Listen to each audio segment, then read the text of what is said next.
we want to understand, and I'm going to do my best to avoid saying the word this unless I mean the keyword this. So if I'm going a roundabout way of saying certain things, it's because I don't want to confuse you, and this becomes like very hard to try to explain. The first thing we're going to go over is the difference between these code snippets. So for the first thing is I mentioned that we were finally going to go over the difference between what a function is and what a method is. Does anyone kind of understand what it is? So the idea here is that if I'm calling a function on an object, then it would be a method, just sort of by definition. If I'm simply invoking the function not on a particular object, then that's just going to be like a baseless, a standalone function. And so that's kind of what the main differences are. So first thing is you have object.method. And the next thing would be this var method is equal to object.method. And then I'm just going to invoke method. So invoking object.method and invoking method, there's going to be a difference. We're going to actually get back to this, but this right here, frick. These two code snippets, if you understand what the differences are, you should be good to go. So that person right there is Dan Abramov. Does anyone know who that is? So Dan Abramov is this like coding legend. There's like celebrities in the world of coding, and he's one of them. He works at Facebook right now and is the father of Redux. So he like invented Redux, and right now he works on the React docs. Cool. You guys all right? Okay. All right. So what is this in JavaScript, right? What I want to get, this is kind of like the overview, and that is like we want to leverage what we understand right now from Ruby self and how it converts to this in JavaScript, but it's not the same. It's not the same at all. If you get nothing else, this keyword and self are not the same, just even in the English understanding of it. So words mean things. It's one of my favorite things to say. So what is self in English? What does that refer to? Kind of. But if you say self, myself, no matter what context you say it in, what will that refer to? You, the person, right? The person that is speaking. So there's some context to it, but it doesn't really change. It's based on who says it that the context changes, but the context itself doesn't change. So what about the word this? Even in English, if I were to say something like, man, this class is a little bit too quiet for my comfort. Or I were to say during lunch, I'm like, this meal is delicious. Or if I were on the subway and I hear, pardon the train traffic ahead of us, we got red signals, be held up at the station, and I say, man, this stinks. Am I talking about the same thing?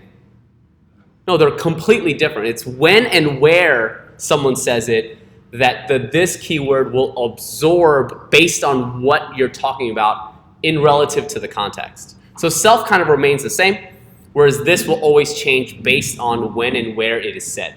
It is context dependent, just the word itself. So let's review a little bit of this self in Ruby. And I have this class person. Pretty easy. I'm initializing it with just a name. And then it has this self in here. So what is self in the context of this class? Person. The class, right?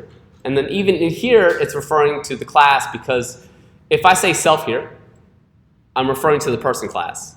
And then self naturally inside the class method will be the person class again. If I had a regular method, right, that was an instance method, and I put self in there, it referred to the instance. And so I can do person.saySomething because this is a class method. And so self in Ruby would always be the receiver of the method call. Whatever appears to the left of the dot. See here you have Andy.name, right? This is the object. Everything in Ruby is an object. So if I make a brand new instance of the person, I'm creating a person object called Andy. And then if I put Andy.name, this right here is a method because I'm invoking name on an object. So far, so good. And you've only ever heard method inside Ruby because everything in Ruby is an object. That's like the idea behind it. Now, important key takeaway is self is not this, right? I've already kind of explained just in the context of English, the language, they're not the same. And so there are kind of like four main rules. And so This used to be an old instructor who used to say like, oh man, there are 4 rules to understanding this. If you understand them, you'll know it. And then it's like clickbait. It's like, understand the 4 rules. Developers hate them. But this doesn't work the same way as self. So let's start with actually rule number 3, which is kind of the idea that you already know a little bit, like 40% of how this keyword works. And that is I can simply have an object, right? I can do const dog. In here I have a key of name. And then I simply have another key of what is this. And that points to a function. So inside this function, right, you could think of const dog as sort of like class person. And then this is like the whole thing.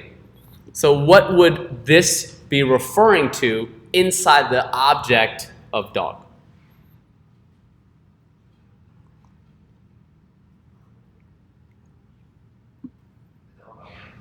Right, in the same way that Ruby kind of does it. Very similar, but this is kind of where the similarities end.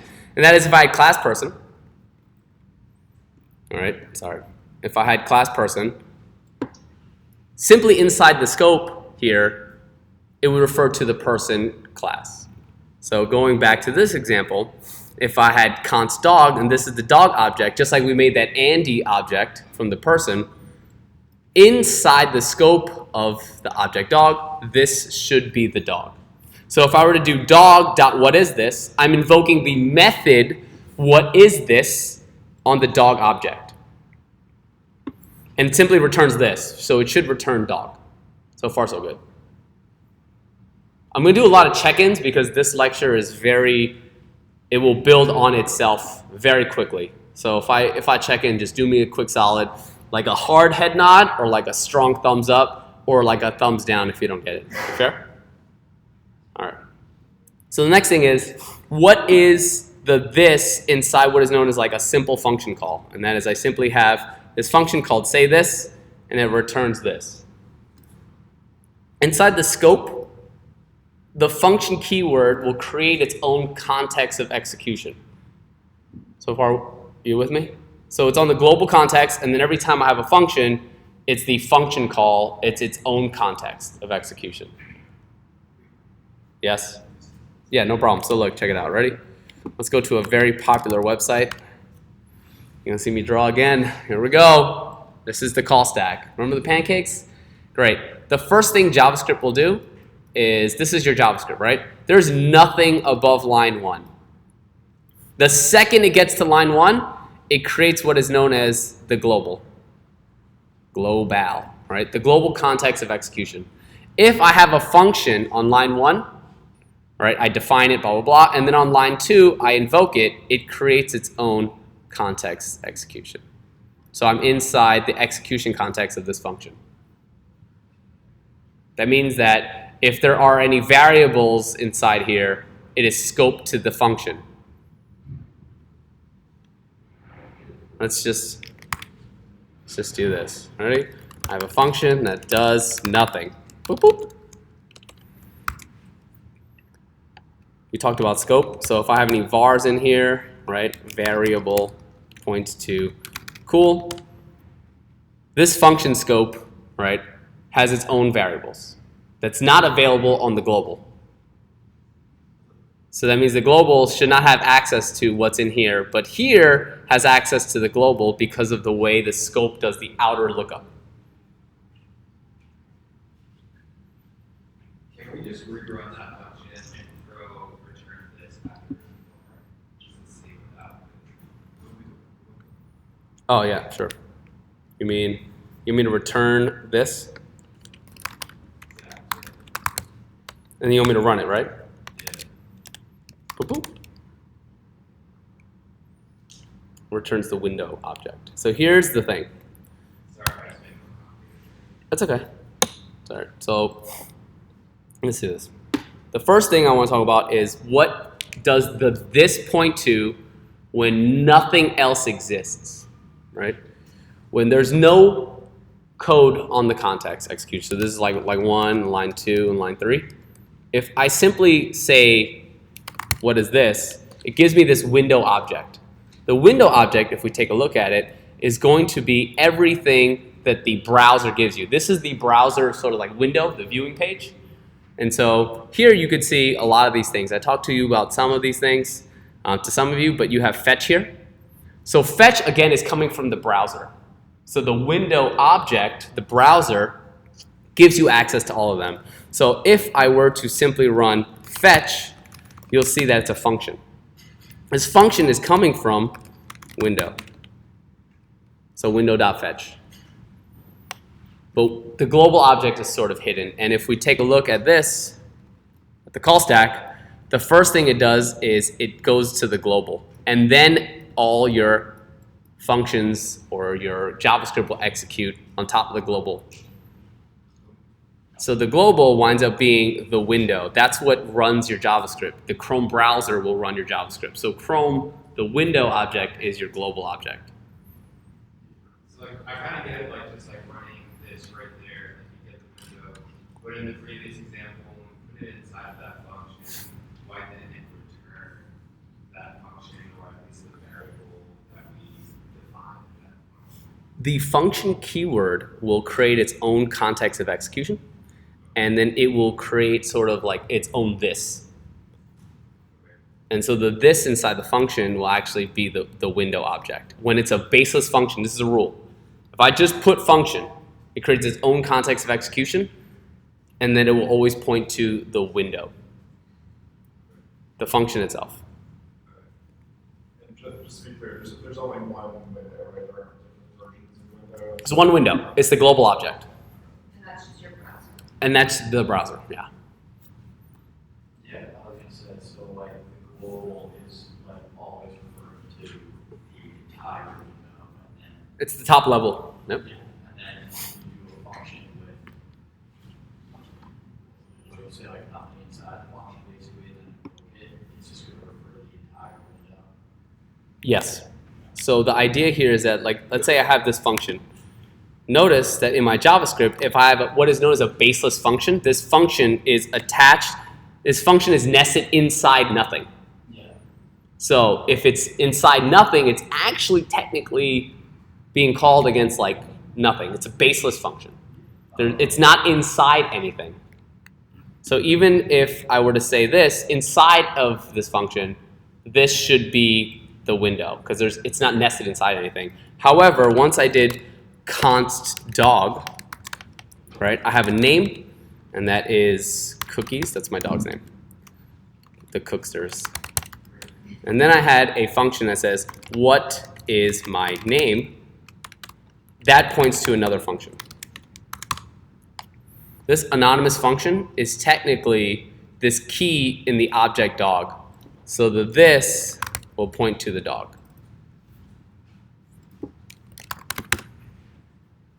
Because now this function is coming from what is my name. And look how I have to invoke it.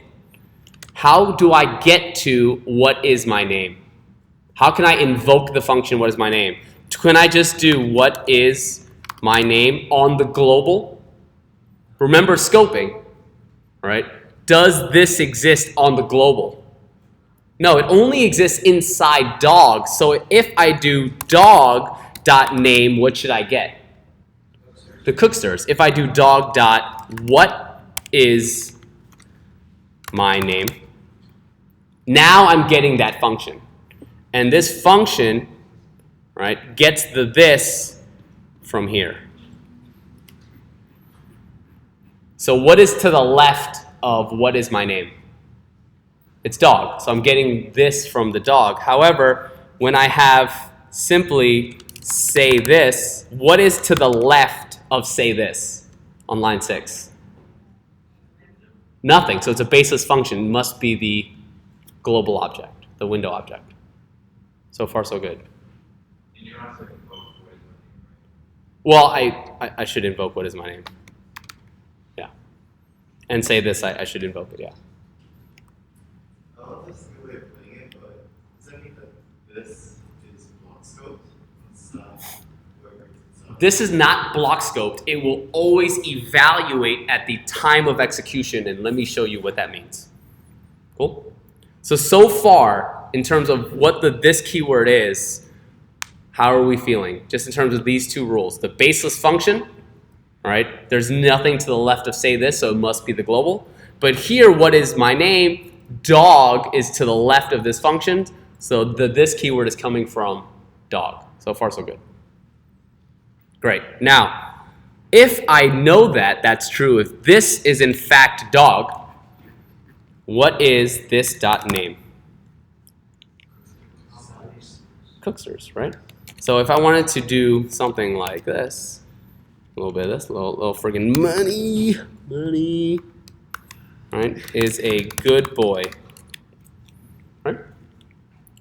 If I go and open my JavaScript, I should be able to run those codes. So, boop, boop, boop. I need to actually open that file. Index.html. Great. So, what the? Line 8.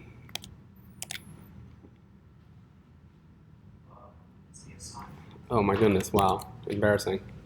And of course, their key value pairs there. I was wondering why that highlighting was weird. Eat nachos is not defined on line 55. Oh, let me do this. Great. So, if I were to go dog, and I see dog.name, what is dog.name? And then dog dot, what is my name should be what?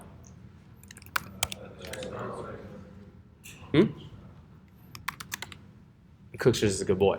So far, so good. All right, it scales kind of drastically. So, what if I simply did const, right?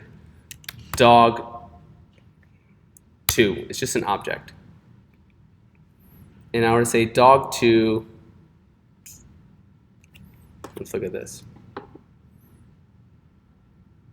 Yeah, not that. All right, great. So let's see, what is my name number 2? Right? Remember, what is dog dot what is my name? What is this? It's a reference to a function. So if I simply say what is my name number 2 and I point it to dog dot what is my name, what is the value of what is my name 2? It's a reference to a function, correct? So what is my name 2 is a reference to the same function. If I were to do this, dog dot what is my name, it should in fact be true because I just made a copy of it, right? A shallow copy. I did that literally right here. So this naturally should make sense. So remember, when I invoked what is my name number 1, I got Cooksters. So if I invoke what is my name number 2, what should I get?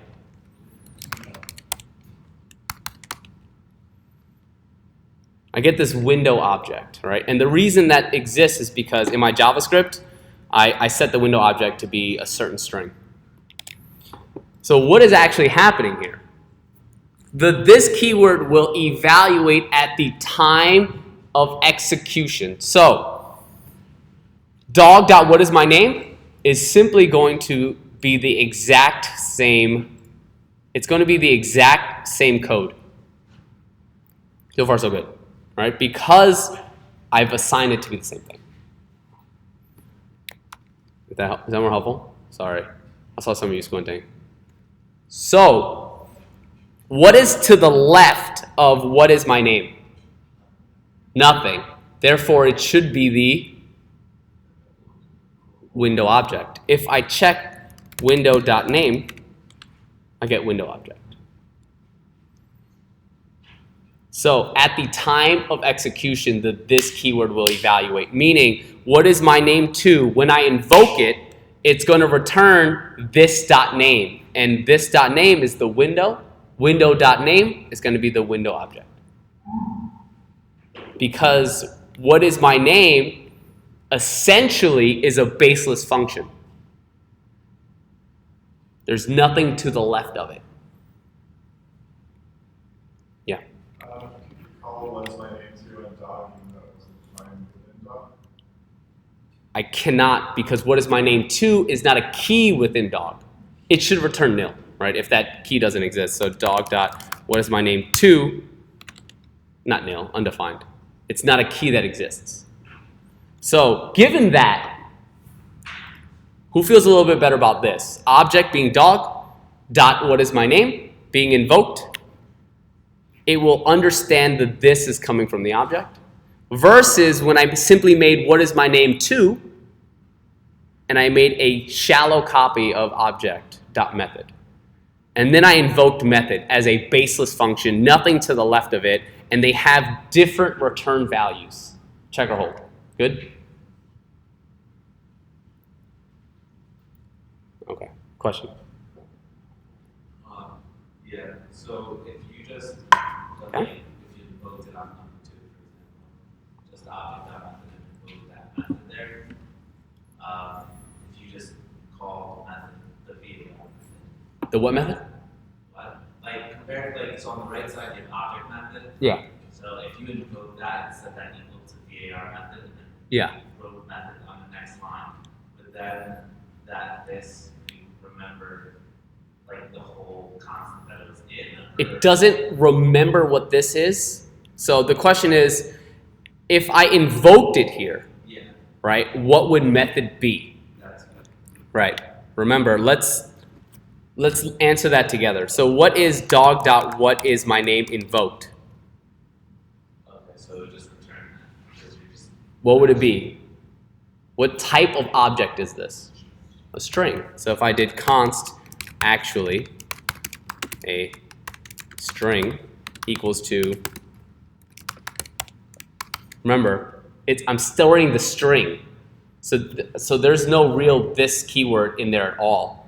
So actually a string is just in fact a string. It has no reference to the this keyword because the this keyword was executed at this time because it was invoked. It returned a string. The return value of this was a string. So when this evaluated, it was a string. And so I stored in this variable the return value, which is a string. So when I look at actually the string, it's a string. There's no like this keyword in here whatsoever. Yeah? Great. So let's keep going. So we're good on rules like 3 and 4, right? The baseless function call.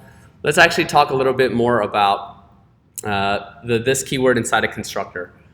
A constructor, I'm going to get to in the next lecture. Yeah. I just had a question about where we just were. Mhm. What's the point of having the anonymous function on like line 3 or 4? Which one? Or right there? Or Number 4? What is this function? This one? No, up in 3. Okay. Just like function being called. Well, remember, these are all just key values to the object dog. So inside the object dog, I can store a key that points to a function. Just a function. So you're able to So I can have functionality. I'm building methods for this dog object. have, right? Yeah, this will become a lot more apparent and useful when we get to the next half of this lecture. Cool.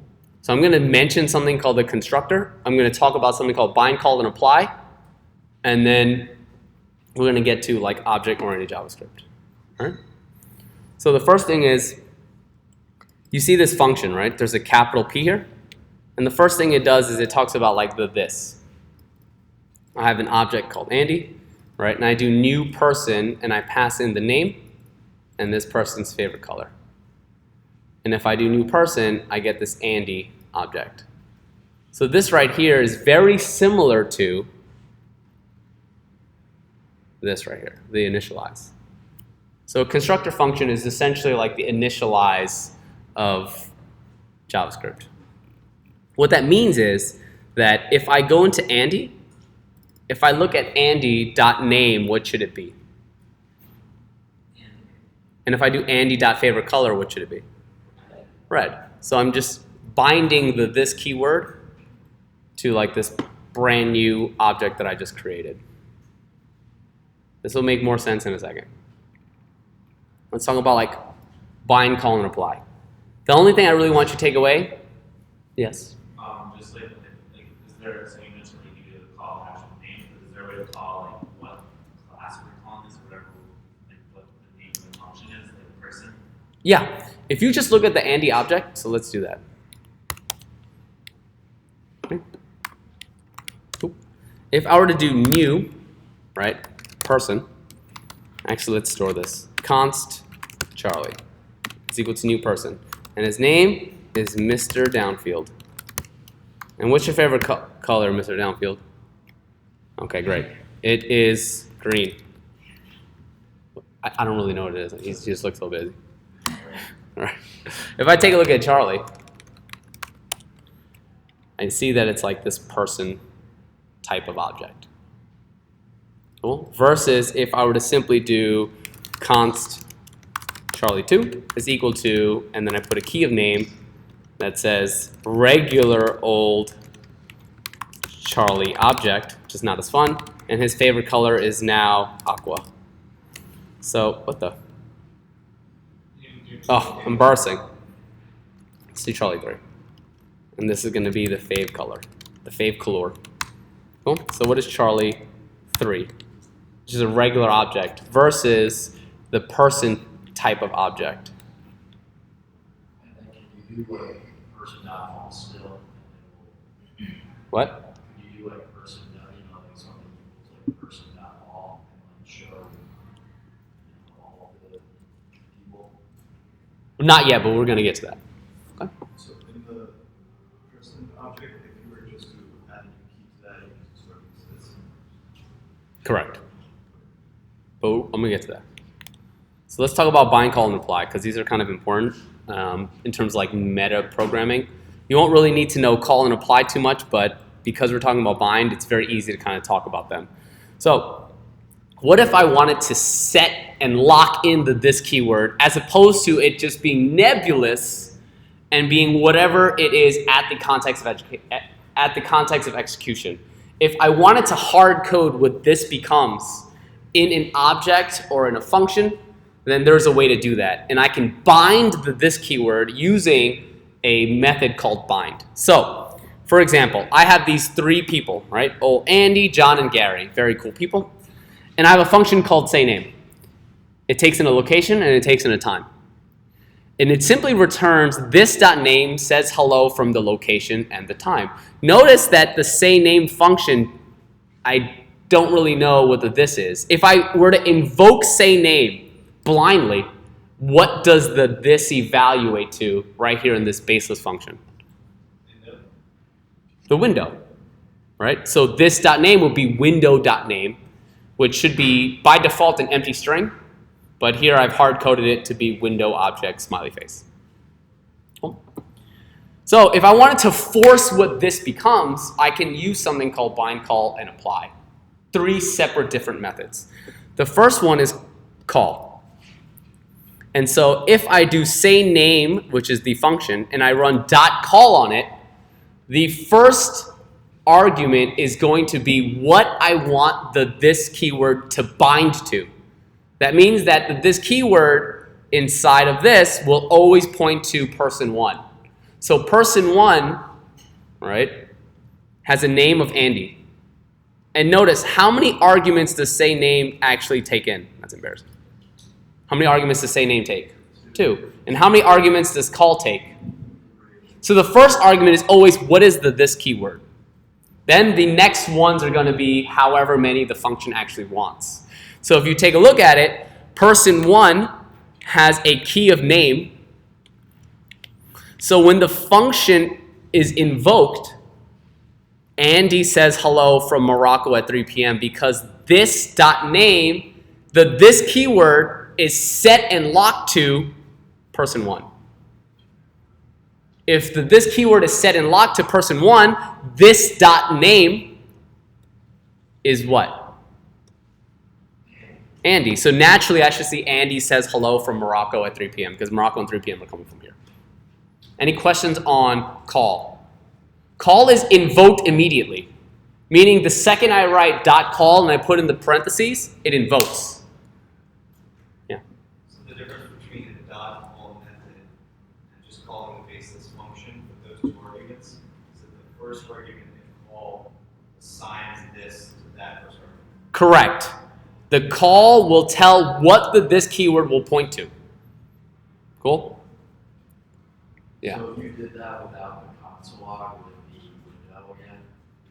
No, the console log is just printing it to the screen for me.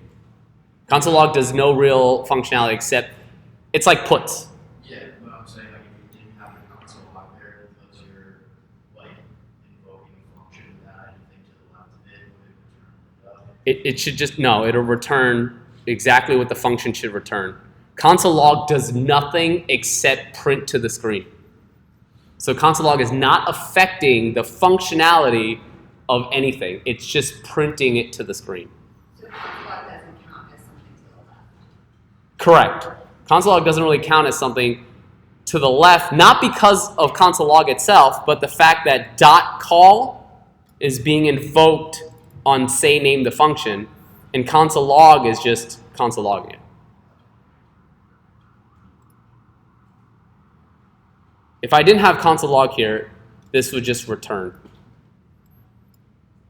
I can remove the console logs, they do nothing. It's just, I want you to see like this right here, and that's what the console log will be.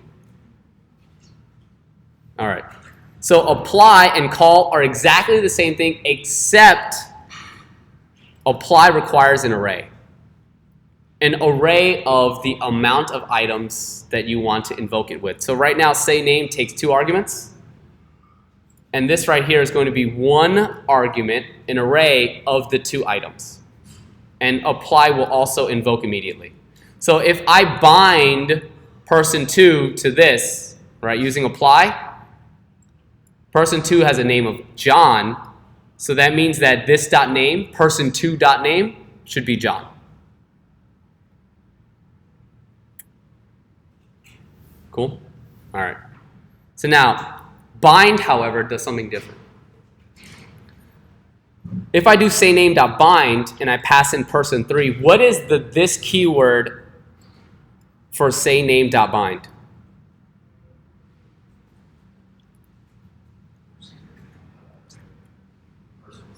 It's person 3, because I'm literally forcing it to be person 3. The main difference between call and apply is that bind will not invoke, but create a copy of the function.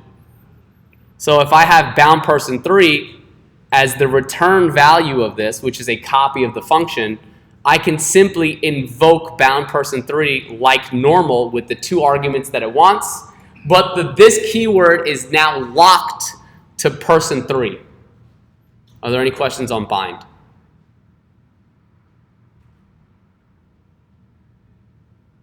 Bind will return a copy of that function, but this keyword is now locked to whatever I pass it in.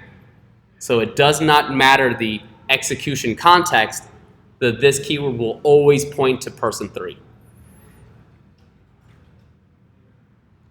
Check.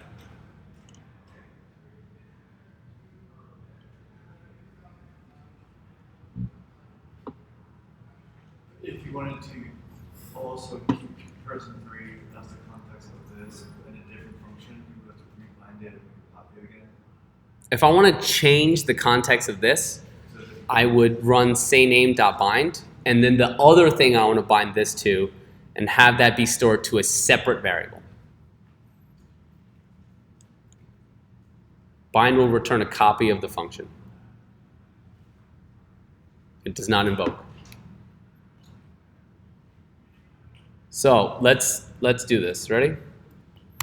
Okay. So far so good, right? I just have say name. Meaning if I do say name and I invoke it, what should this keyword point to? Window object. If I wanted to change what this goes to, I can simply say name dot bind, and I want to bind this to person 1. Cool? It will return a copy of that function that is now bound to person 1. But how do I invoke it? Do I have a reference to that function? No. So I should probably have done const binded say name with person 1 is equal to say name dot bind with the person 1 object. So now I have a reference to that copy. So if I were to do what is binded say name person 1, it's the exact same function, except that this is bound to what? Person 1. So if I invoke it with a location and a time, which I didn't put in, location is undefined, time is undefined, but this keyword was bound to person 1.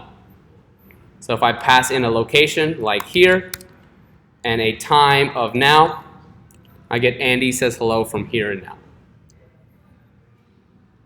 So bind will return a copy of a function. Better? Yes?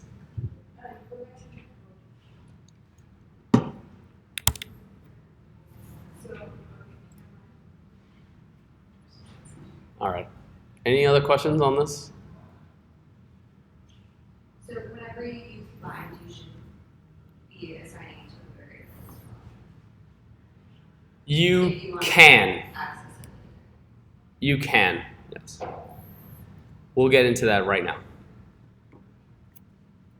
Huh? Why is it like no argument or being thrown when you don't pass any arguments the same? JavaScript's funny like that. So I'm going to go into this very quick aside. If you invoke a function with not the correct amount of arguments, it will just assign them to be undefined. If you invoke an argument with more than the number of arguments required, it will store it into a separate array called arguments. And you can use that if you want to. Because there are certain times where you have no idea how many arguments you want. What's a perfect example of that? Well, console log. All right, how many arguments do you think console log will take? If I were to go, hi, it takes 1. If I do hello, and I put there, it'll give me 2. If I put hello there, and then I put general, and I put Kenobi. All right, it doesn't know how many arguments you're about to get. So sometimes you can invoke functions with more arguments than required, right? JavaScript has no real requirements. Like if I wanted to, put nothing in there. So JavaScript's a little different than Ruby. I'm guessing you never actually want to do this, but could you call say name.bind person1 and then immediately invoke it with arguments afterwards? You can. And that would work. If you invoke the bind say name with person 1 and you invoke it immediately, what is the return value of it? Oh, I guess it would still be in there. What is the return value? Remember, .bind returns a copy. Right. So if you invoke that copy immediately, if I put parentheses right there, what is the return value?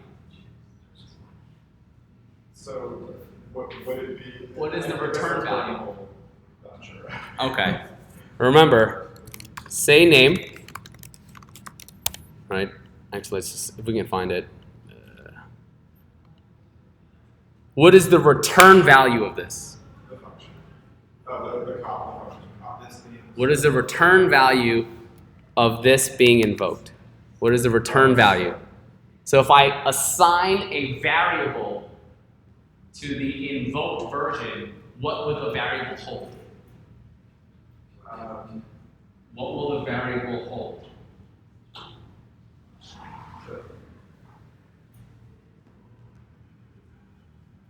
That's right. Yes. So you don't want to invoke it immediately, because if you invoke it immediately, it will give you the return value, and that's what you're going to assign to the variable. So what you're saying is, in the exact same way, const hello is equal to this. What will hello be? The string. But so if you put in But if I do not invoke it, what will hello be? function. The copy of the function, yes. But so if you invoked it with arguments, would it actually run the string with the arguments plugged in? Yeah, if I put a location of meow and write meow, whatever, I can't type. It's a return value. Okay.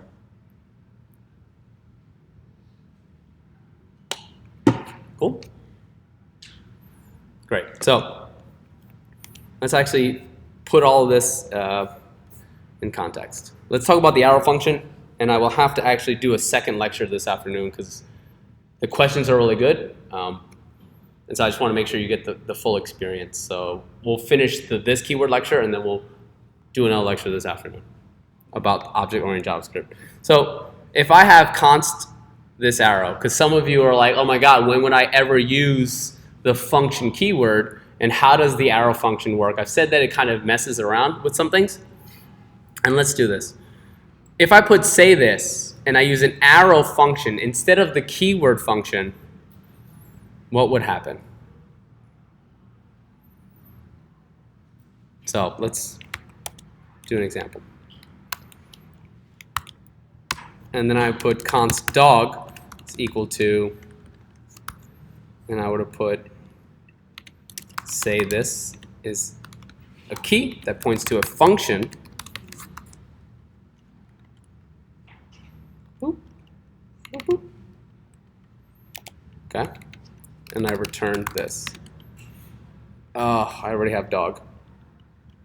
Doggo, doggo. So if I do doggo.say this, what should I get?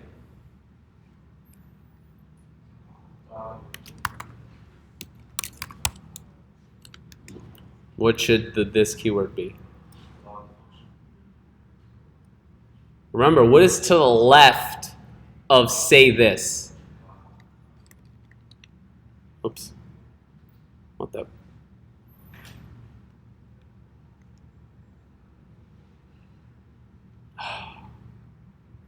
Chrome. It should be doggo. Chrome is just not being my friend right now. It should be doggo. Will it do? It's going to do with the arrow function too. This arrow. Oh man. Oh, there we go. That's so bizarre. All right. So remember, it's the exact same function. So here and here, the exact same function. If I were to invoke it, it gives me the window object. As opposed to when I do the doggo, it should have been doggo. That's kind of silly. Chrome is like an interesting runtime. Either way, it points to the window object. Here is what is happening. When it comes to the arrow function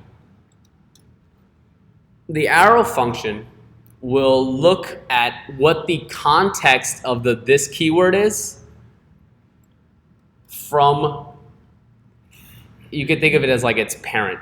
It's almost like it's inheriting what this is from the higher level. So what is this keyword for this arrow?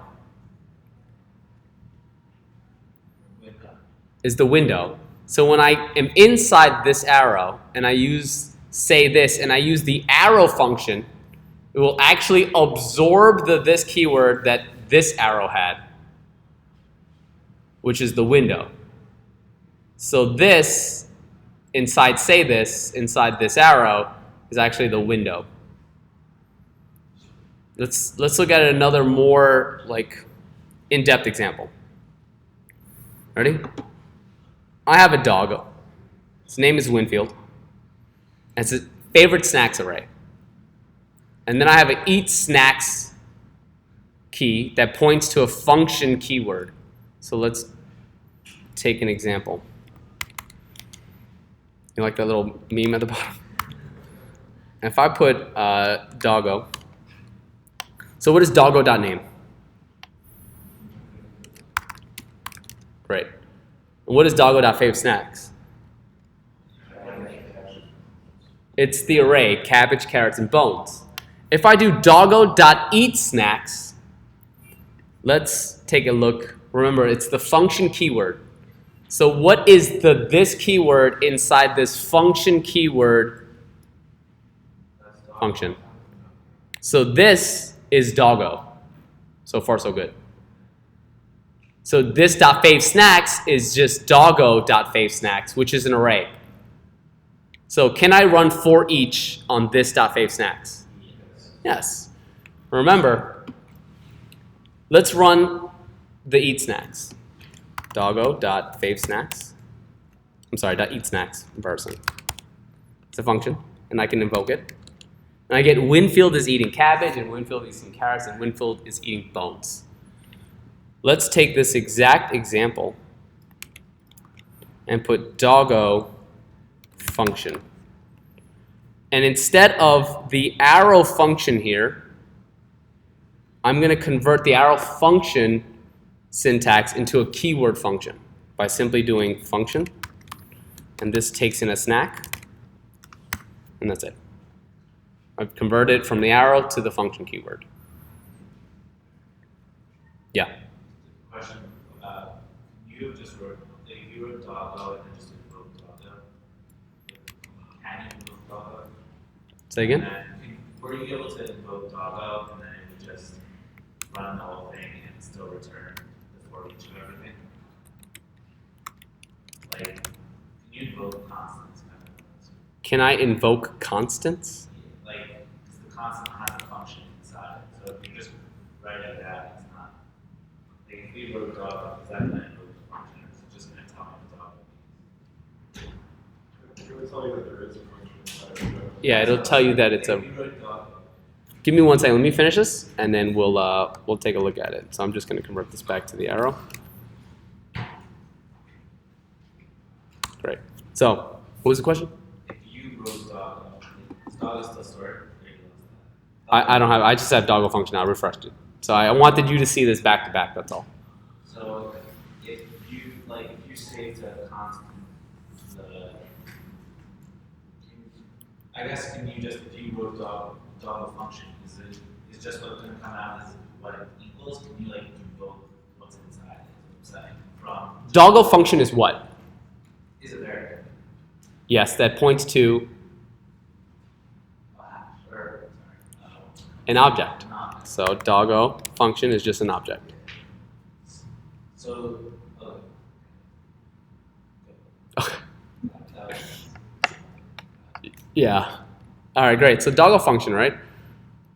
Let's take a look at what's happening here. The function keyword, right, will create its own context of execution. So this .favesnacks points to the doggo function. And then this right here, what have we seen in terms of the refactor? What is highlighted right now? What would you describe that as? Basis function. It's a basis function. It's a callback function that is essentially a basis function. So far, so good. Here's what I mean. Let's do that. Let's do an example. So I have this callback, right? Can I do function a callback? And I simply take in a snack and I console log that. So far, so good. This right here is a baseless function, yes?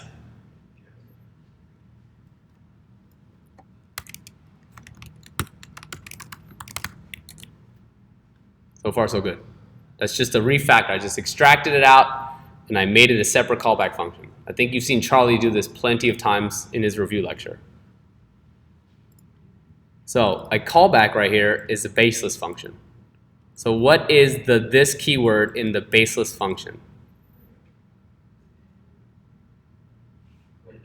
Window.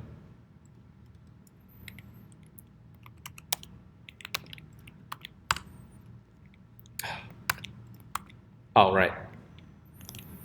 I've already declared it. All right, here we go. So I have a callback here, which is a baseless function. So if I run doggo function .eat snacks, what do you think will happen?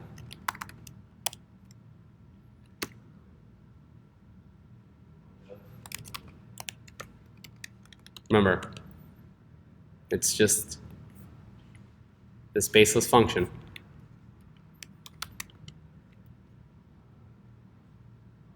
It's just a baseless function, so it'll point to the window. if I run doggo function.eatSnacks arrow, this arrow function right here will absorb what this keyword was. So I see this.favesnacks. It will bind this. And so what would this dot name be? It's Winfield. Here's another way to write that. I have a callback here, right? I have a callback. I can run dot bind, and what do I want to bind to a callback? What is this keyword that I actually want to bind? The doggo function.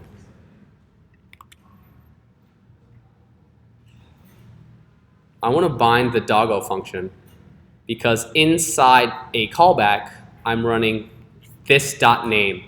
So if I bind doggo function, what is doggo function 1 dot name? Winfield.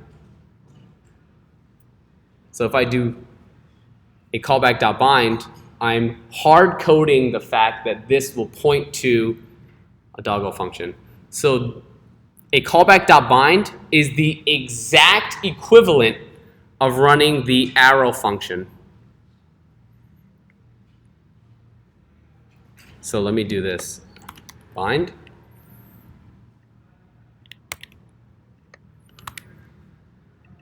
No bind. Oops. No bind.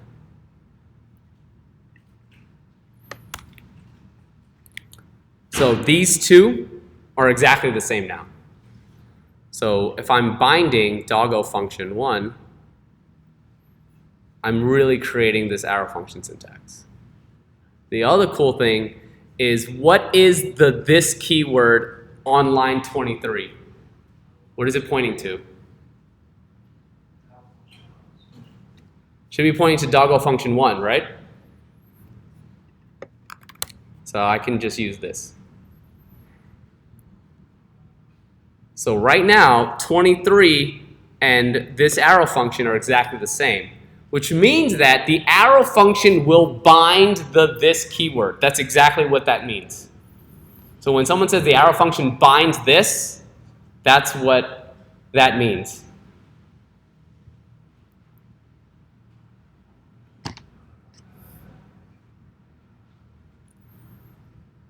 When would you not want to use the arrow function? You're trying to be specific about the context. Yes. When would you not want to bind the arrow function?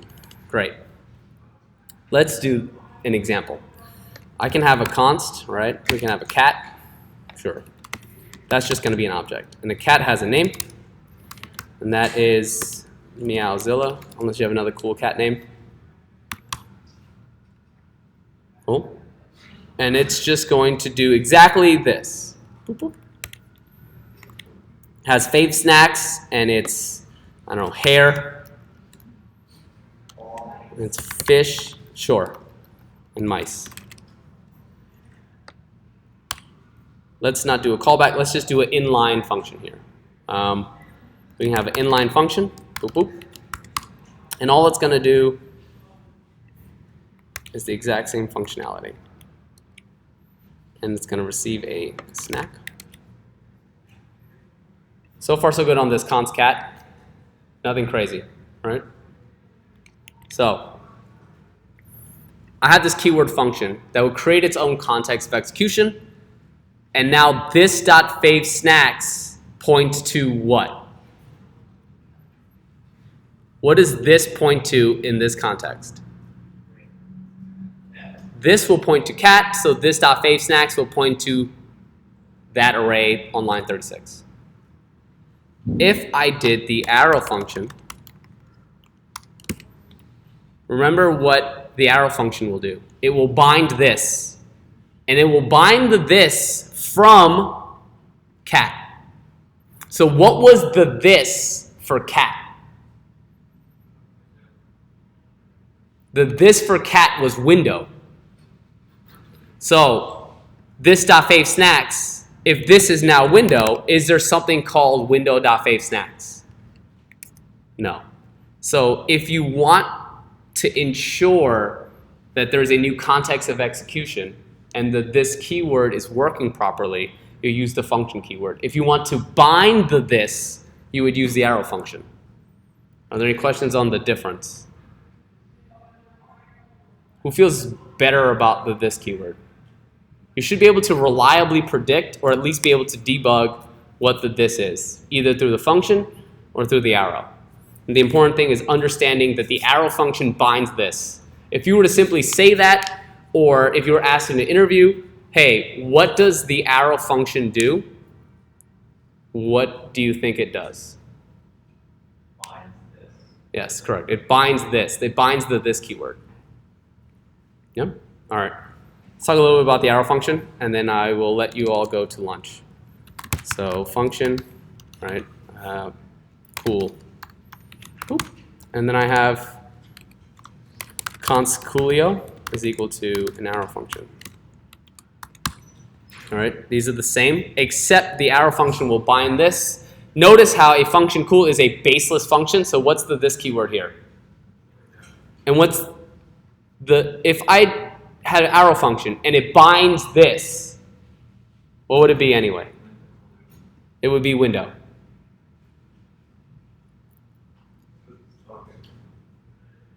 Right? In order to make these sort of equivalent, I, for whatever reason, have to do cool.cool2 is equal to cool.bind this. These two will be the same. It just binds the this keyword. That's it. The thing is, bind is the, this keyword is the window for either one, so it kind of doesn't matter. All right? So that's why when I was telling you, if you want to use the arrow function, it's fine for your purposes because you won't really see a change because you're not really getting nested into too many functions and having keys inside objects point to functions. So that's kind of why it didn't really matter too much at that time. But it in fact does some really weird stuff. So the other thing about arrow functions is if you have one argument, like if this had one argument, you don't need the parentheses if it's just one. Once it's two, you'll need to put the parentheses back. The other thing is if it's one line, like something like, I don't know, if this was some sort of response-like object and you wanted one thing like response.json, you don't need the parentheses, the brackets, because it will implicitly return. It will run this return implicitly on one line, and you can remove the curly brackets. A lot of times you're like, oh my god, how do I debug this? The response is not coming back the way I think. Well, now you have to make it a multi-line because you have to drop a debugger in there. So you simply have this right here. You add the curly brackets. When you open, you close. Don't forget your return because it's not one line anymore. And now you have a multi-line arrow function. So you can either drop a debugger here or drop a debugger here based on what you're trying to do. So the arrow function's nice and that one line is sexy, but don't let it trap you into not understanding how you can convert it into a multi-line so that you can debug it properly. Cool. All right. It's 11:42. I can't go over the OOJS in like 18 minutes. So is there any questions on the this keyword? What about how the arrow function affects the this keyword? So I have a thought. Is there any difference in hoisting between the arrow function and regular function? Say again? When it comes to hoisting, right? Is there a difference? Oh, hoisting. Yeah. The arrow function don't hoist. The function keyword hoists. Sorry. That was like the last thing on this. Yeah. Good. Like what specifically does the arrow notation bind this to? Like what? It binds it to the this at the time of execution.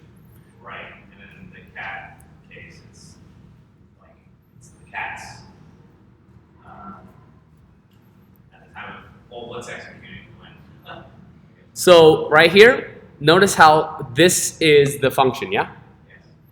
So that would mean that if I were to convert this, I would simply put function, get rid of this, and then I would simply dot bind this. But then that would bind this to cat. It won't, because the cat's this is what? Is window. So then, oh, I see. So it's binding with this Of the object. okay. What is equal To what this keyword is for cat. But I thought that was window. Which is window, correct. Which is why when you run the arrow function here, it doesn't work. It breaks. And that's why sometimes you want to use the function keyword and sometimes you want to use the arrow function. The function keyword syntax. For all intents and purposes, you should be using the arrow for modern JavaScript most of the time unless you specifically want a new context execution and this. So like here, I want a new context execution, and I want this to be the cat. So I would use the function keyword here.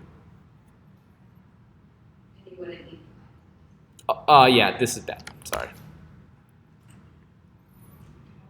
functions always pass by. Say again? Are functions always pass by reference? Functions are objects, and objects are passed by reference. So yes. So going back to the earlier examples, if you're setting a new variable pointing to the reference of the function, Okay. and if you're making a change somehow to that variable, will it change the original function? Can you give an example? Like when we were saying there's a function inside of an object. Okay. So there's a function inside an object. Yes. Let's just do one here. Ready? A inside object. There's a function. Outside of if we said Outside of what? outside of the cat object, Okay. we're setting a new variable equal to cat dot inside object. Is equal to cat dot inside object. Yep. So now those two are pointing to the same reference. It's pointing to this function here. Correct. So I'm not sure exactly, but if you make the change to a variable, will it affect the original function? Okay, so let's do that. Let's just put console log, and I simply put original. Original, yeah? And I should have access to this new variable. So let me do this. So I have new variable. It's a function. And I have cat.inside object is the same function.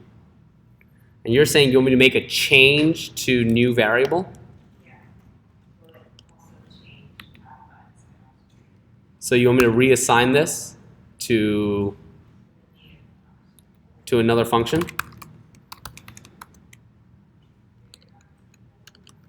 And this would simply console log changed. All right? And you want to see what is cat dot inside object. Pass by value. Hmm? Let's pass by value. This one is a little different. I'm reassigning this var. I'm reassigning this var to be something else. This is a shallow copy of this, of the cat.inside object as a variable.